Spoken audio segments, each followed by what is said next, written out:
donné. Inquiétez-vous pas. Très heureux de pouvoir partager avec vous la parole ce matin. Ça fait déjà un certain temps que je n'ai pas eu ce privilège-là. Bien bon, bref, c'est ce matin. C'est comme ça. Donc, ce matin, on va vivre ensemble une célébration un peu spéciale, hein, comme Michel l'a mentionné tantôt. On prendra le temps de prier pour les besoins de guérison dans l'Assemblée, pour ceux qui le désirent. On désire offrir ça avec l'onction d'huile. On va faire la prière des anciens. On essaie d'offrir ce service-là une fois par année. Des fois, on ne réussit pas pour toutes sortes de raisons. Mais là, cette année, on réussit. Hein, c'est marqué dans notre calendrier organisationnel. On essaie d'offrir un service de cette nature-là une fois par année. Mais question de nous laisser inspirer par la parole de Dieu. On va réfléchir ensemble sur un court récit de l'Évangile de Marc au chapitre 3. C'est le récit de la guérison de l'homme à la main sèche. Hein? On ne parle pas souvent de ce récit-là. Mais juste avant d'aller à l'Évangile, je vais vous raconter une petite histoire qui se déroule dans le métro de Montréal. Il y en a qui la connaissent. Puis, une fois, je parlais avec Christian, là, il avait l'air à connaître cette petite histoire-là. Et voilà. Un jour, un homme embarque dans le métro avec ses 5 enfants en bas âge. L'homme s'assoit sur son banc dans un coin, la tête penchée. On le voit tous, le monsieur, hein? On l'imagine? Il est dans son coin, il a la tête penchée. Les 5 enfants commencent à se tirailler, s'achaler, à crier, à courir partout dans le wagon, à déranger tout le monde. Ils se pendent après le poteau central, on s'imagine la scène et j'en passe. Ça court partout dans le métro. C'est le bordel total dans le métro. De son côté, le père, dans son coin, il ne réagit pas. Il ne bouge pas. Il est comme paralysé dans son coin. Aucune réaction de sa part. Il reste assis là, inerte, comme sans vie. L'homme a la tête entre les 2 jambes, sans même regarder ses enfants, comme déconnecté un peu de tout ce qui l'entoure, de tout ce qui se passe. Après un certain moment donné, un homme à bout, un homme tanné, ça aurait pu être moi, exaspéré de voir ce qui se passe. L'homme regarde l'homme et lui lance devant tout le monde. « Hey, monsieur, vos enfants, vous ne voyez pas ce qui se passe? » En tout cas, si je ne l'aurais pas dit, je l'aurais pensé. « Monsieur, ce qui arrive? Réveillez-vous! Faites de quoi? Ils ne sont pas élevés, ces enfants-là! » Ça court partout dans le métro. Le père, finalement, il lève la tête, il regarde autour de lui, il voit ses enfants courir partout. Oh. Il voit aussi tous ces gens qui le fixent, et surtout cet homme qui est devant lui, qui se plaint de lui. Le père de famille, il regarde l'homme et lui dit, « Monsieur, je suis vraiment désolé par cette situation, et surtout par le comportement de mes enfants. Excusez-les pour cela, excusez-moi pour cela. » Il dit, « Mais nous arrivons de l'hôpital et je viens d'apprendre que ma femme est décédée. »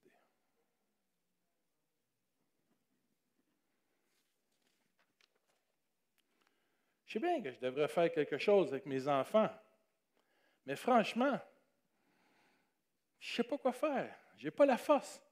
Je ne sais pas par où commencer. Comprenez? Ils viennent de perdre leur mère.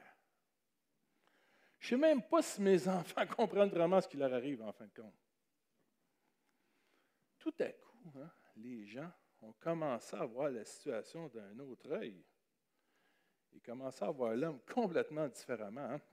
La colère et le jugement de tous ont été remplacés par une toute nouvelle sensibilité, une toute nouvelle compréhension des choses.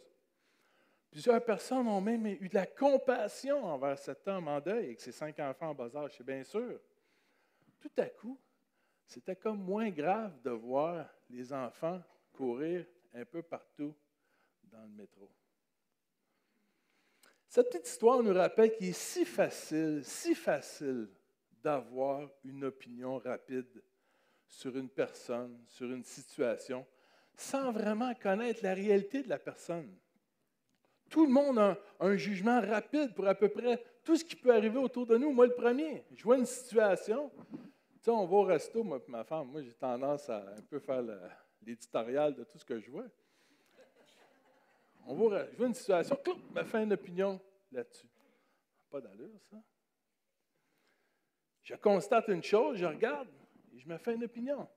Hein? L'opinion ne demande aucune compréhension réelle de ce que vivent vraiment les gens. On pourrait dire que l'opinion, c'est le plus bas niveau de connaissance. Hein? Quand je travaillais, j'étais responsable d'un syndicat à un certain moment donné, pendant 2 ans. Et un jour, je fais remarquer comme ça au boss, à l'employeur, qu'elle était toujours sur le dos du même employé. Un pauvre type avec vraiment beaucoup de problèmes. Je ne rentrerai pas dans les détails. Et je lui demande comme ça, mais pourquoi es-tu toujours sur son dos? Lâche-les. C'est-tu parce que cette personne a peu de ressources dans la vie, a peu de moyens? Elle a les cheveux un peu gras, c'est quoi? Elle n'est pas habillée au goût du jour. Pourquoi tu es toujours sur son dos? Et cette femme, elle m'a remercié, lui a fait remarquer son attitude envers cette personne. C'est si facile d'avoir une opinion, sans vraiment comprendre ce que vit la personne ou sans savoir par où elle est passée. C'est si facile. On dit cependant que le plus haut niveau de connaissance passe par la compassion, c'est-à-dire une compréhension sensible, une compréhension éclairée sur la réalité difficile que vivent les gens qui nous entourent. Et ça nous amène à une question. Savons-nous vraiment ce que la personne à côté de nous vit ce matin? On est tous là. On sait-tu vraiment ce que la personne à côté de nous a vit aujourd'hui? Malgré son beau sourire, savons-nous par où cette personne est passée dans sa vie, en fin de compte? Avons-nous juste une idée par où elle passe présentement?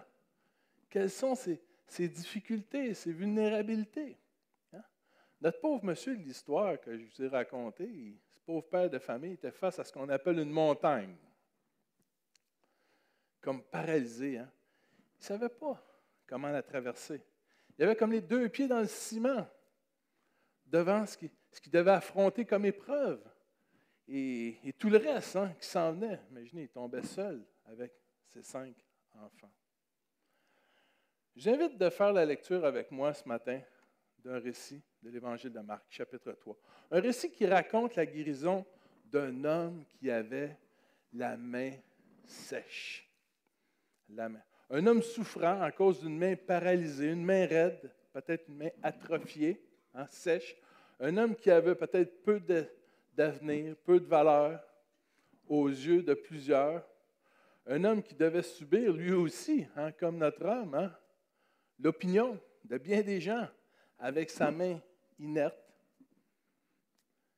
Mais un texte qui nous parle aussi de la compassion de Jésus envers un homme malade, un homme limité, un homme isolé, un homme souffrant. On va lire le texte, c'est seulement 5 versets, ça se lit bien. Jésus entra de nouveau dans la synagogue.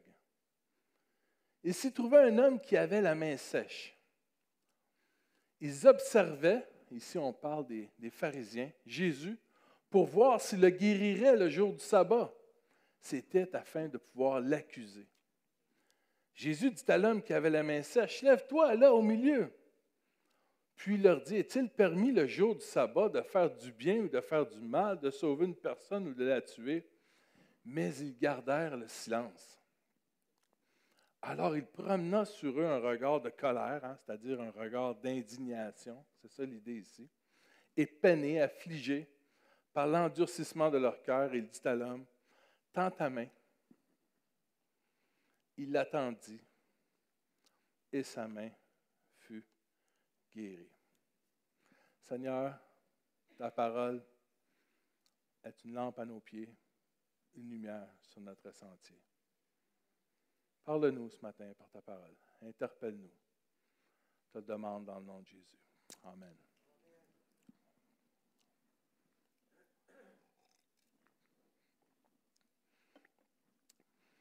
Question de nous plonger dans le contexte de ce court texte. Ce texte se déroule dans le village de Capernaum, dans la province de Galilée. Il est bien important ici de comprendre que nous sommes en terrain familier pour Jésus et ses disciples. C'est la Galilée. Jésus est chez lui. Jésus n'est pas très loin de ses amis, de sa famille, de sa culture.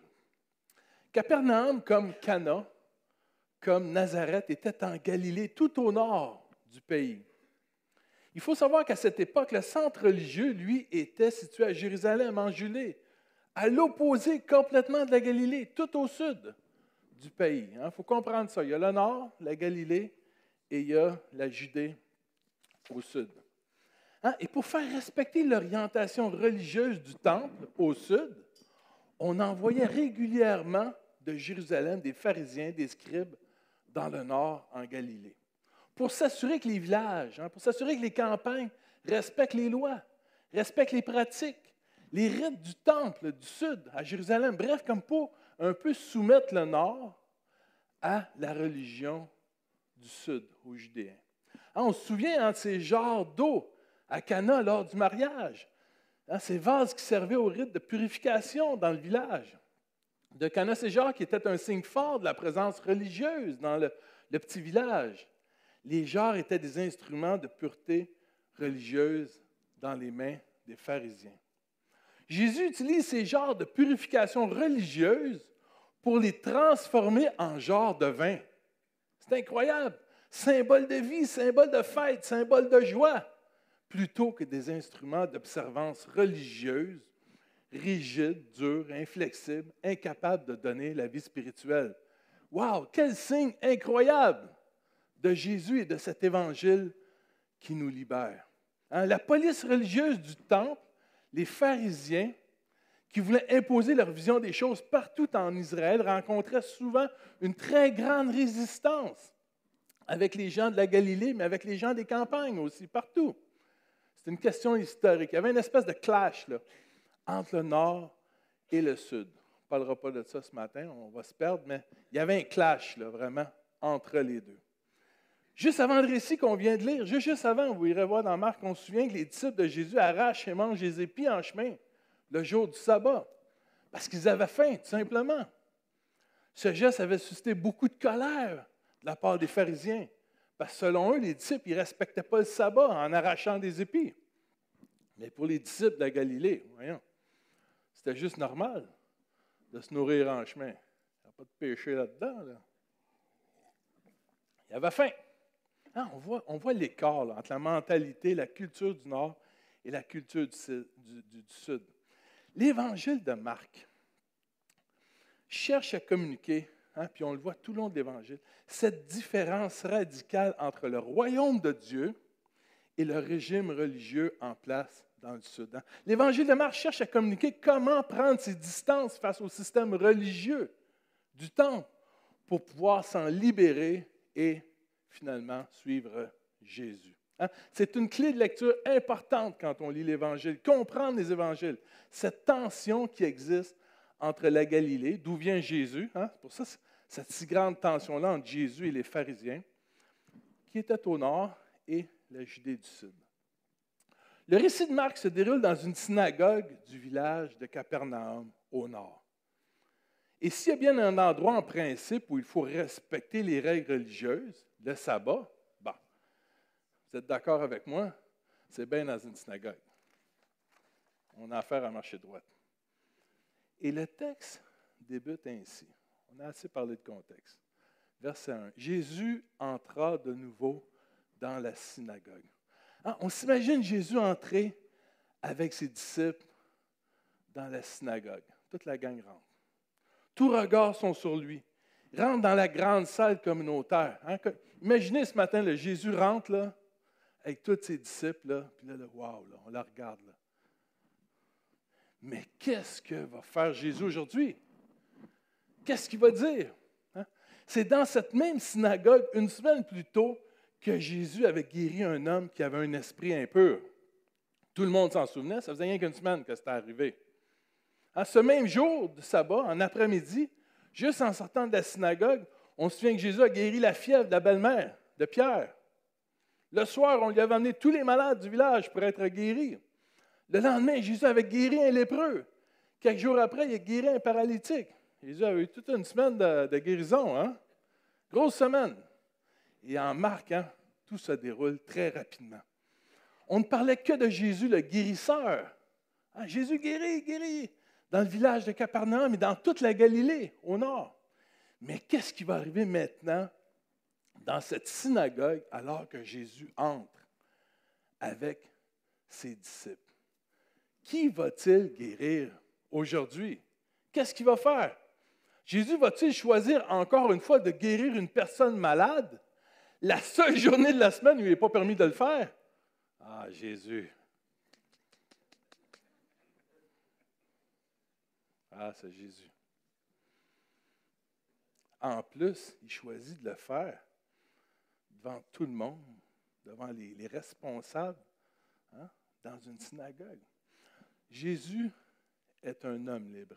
Et comme je l'ai souvent mentionné, moi je crois que Jésus est la personne la plus libre que l'on connaisse. Il n'y a personne de plus libre que Jésus quand on lit les évangiles. Jésus est libre de parole, libre d'action, libre d'agir, libre de communiquer le royaume de Dieu. Jésus dérange partout autour de lui. Il ne passe pas inaperçu. Il démontre par son agir, par ses paroles, la nouvelle voie de Dieu. Et la nouvelle voie de Dieu, hein, se résume en disant que la vie humaine est beaucoup plus importante aux yeux de Dieu que l'application stricte des rites religieux. C'est ça le message. La vie humaine, la compassion, vaut mieux que tous les sacrifices religieux de la terre. Vous êtes d'accord avec ça? Amen. C'est ça le message révolutionnaire de Jésus. Jésus n'est pas contre le sabbat, au contraire. Hein? Il se présente encore et encore à la synagogue comme tout le monde, chaque sabbat. Mais contrairement aux pharisiens, Jésus en profite pour tirer son épingle du jeu et communiquer, enseigner la vraie voie de Dieu, qui met toujours la personne humaine, la dignité humaine, l'amour de Dieu en premier. Amen. C'est toujours ça que Jésus il fait. Verset 1. Hein, Jésus entra de nouveau dans la synagogue. J'aime bien l'idée de nouveau ici. Jésus revient sans cesse de nouveau. Jésus revient sans cesse de nouveau dans nos vies, là où nous sommes aujourd'hui, comme pour une nouvelle rencontre, une nouvelle action, pour faire une différence nouvelle. Jésus entra de nouveau. Hein? Posons-nous la question, est-ce que je vais laisser entrer Jésus à nouveau dans cette œuvre? On parlait tantôt, hein, Alain, ça fait 37 ans qu'il vient ici. Il est venu souvent, Alain, hein, à l'Église. Mais est-ce qu'on vient par habitude ou on vient pour rencontrer à nouveau Jésus aujourd'hui? Hein? On peut se poser la question, où je suis rendu dans ma vie? Dans cette dimension de ma vie qui est peut-être séchée, qui est peut-être paralysée, qui est peut-être raide, inerte, sans vie.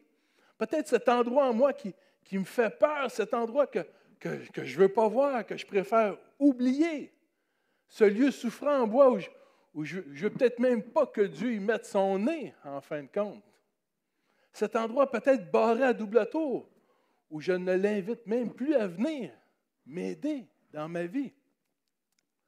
Hein? Seigneur, viens nous aider dans chacune de nos souffrances. À nouveau, Jésus frappe à la porte de ta vie. Ces placards sombres de nos vies, on en a tous. Ces placards de nos vies qui ne s'ouvrent que de l'intérieur. Hein? On a juste la clé par en dedans, comme on dit. Ces endroits vulnérables, il y a des blessures, de la tristesse, de la colère, de l'amertume peut-être, de la culpabilité, de l'incompréhension peut-être. Jésus désire venir dans toutes les dimensions de notre vie. C'est comme ça. Écoutons la voix de Dieu ce matin. Seigneur, fais-nous entendre ta voix. Il s'y trouvait dans la synagogue un homme qui avait la main sèche. Bon. Que Jésus ait guéri un homme à la main sèche il y a 2000 ans, moi je trouve ça remarquable. Je trouve ça merveilleux.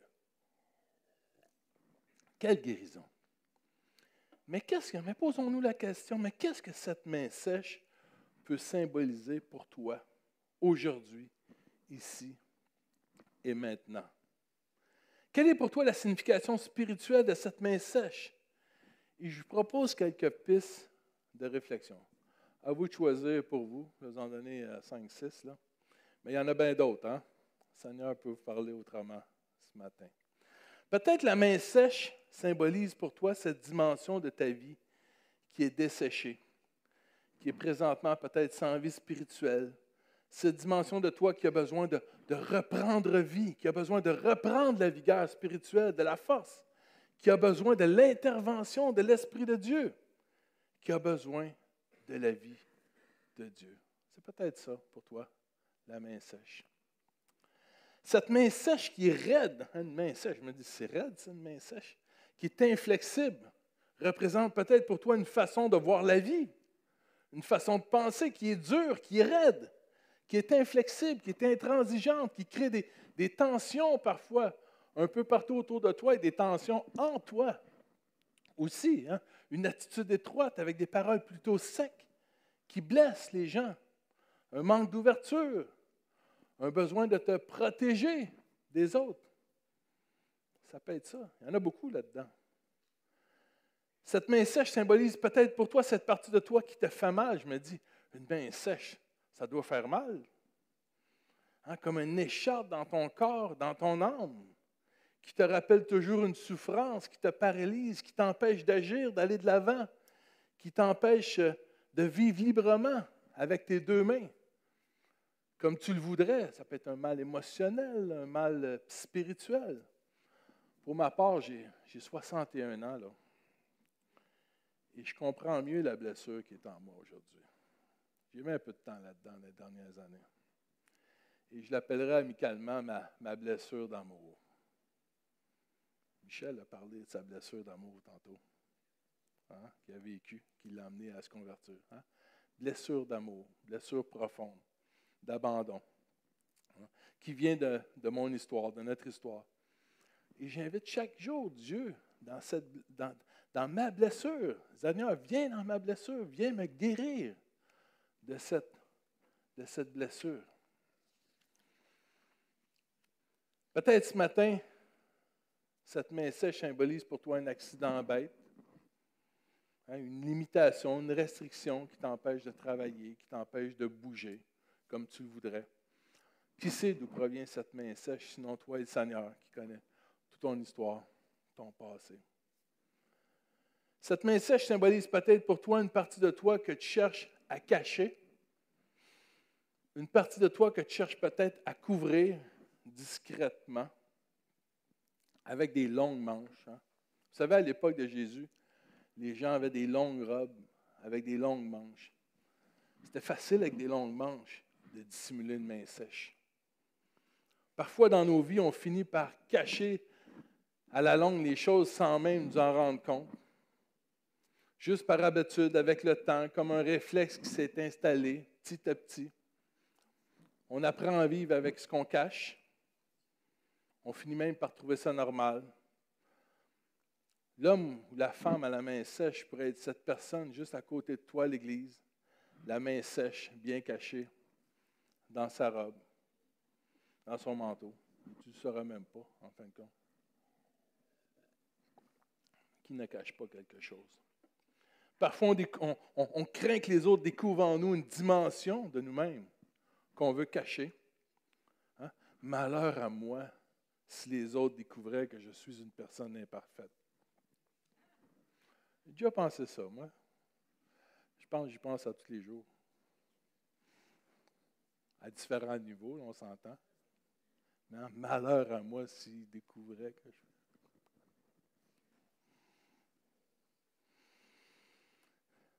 Si les autres découvraient cette mauvaise habitude dans ma vie, peut-être, cette main sèche qui m'embête, ce serait certainement ma pire souffrance si je devais être découvert imparfait.